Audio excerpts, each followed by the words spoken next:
La base San Siro di Bagnoli, in provincia di Padova, era arrivata a contenere 1000 ospiti. Ora ce ne sono 240, così come Acona, altra base a pochi chilometri di distanza ma in provincia di Venezia. Era giunta a ospitare 1400 migranti in condizioni indicibili.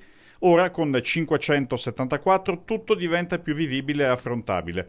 Un drastico calo dei migranti da accogliere legato all'altrettanto drastica discesa degli sbarchi in Italia.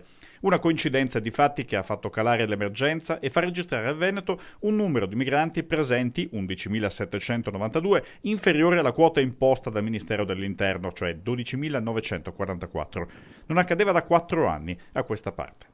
Quello che è stato fatto in questi mesi passati dal Ministro Minniti in prima battuta e poi da tutti gli altri è stata un'attività efficace, perché certamente l'abbassamento dei numeri in tutto il Veneto e in questa provincia sono conseguenza dei minori afflussi che arrivano sulle coste italiane, quindi noi possiamo solo sperare che continuando questa onda ovviamente si possano diminuire le presenze, certamente anche a Bagnoli. Poter gestire solo 100 arrivi in 2 mesi consente alle prefetture venete di poter affrontare con meno ansia la situazione, offrendo a chi ottiene lo status di profugo di passare allo SPRAR, il secondo livello di accoglienza che comprende per loro formazione e inserimenti sociali e lavorativi.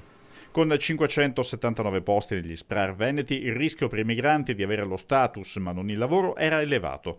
Ma con la situazione alleggerita c'è più mobilità fra le varie regioni e si può quindi ragionare sullo smantellamento di basi che l'emergenza aveva eletto ad hub, ma che, come il sindaco di Bagnoli Roberto Milan, più di qualcuno ora vorrebbe vedere chiuse. Io rimango convinto che il sistema vincente è quello dell'accoglienza diffusa e quindi grandi strutture, grandi agglomerati. Personalmente, finché qualcuno non mi dirà che non devo agire in questa maniera, ma dubito che sia questa l'indicazione, continueremo a farlo. Certo, per svuotare Bagnoli dobbiamo trovare posti in altre strutture sul territorio e non sempre è stato un lavoro facile, però un po' alla volta qualcosa siamo riusciti a fare ed oggi a Bagnoli siamo su numeri assolutamente impensabili un anno fa quando io sono arrivato a Padova.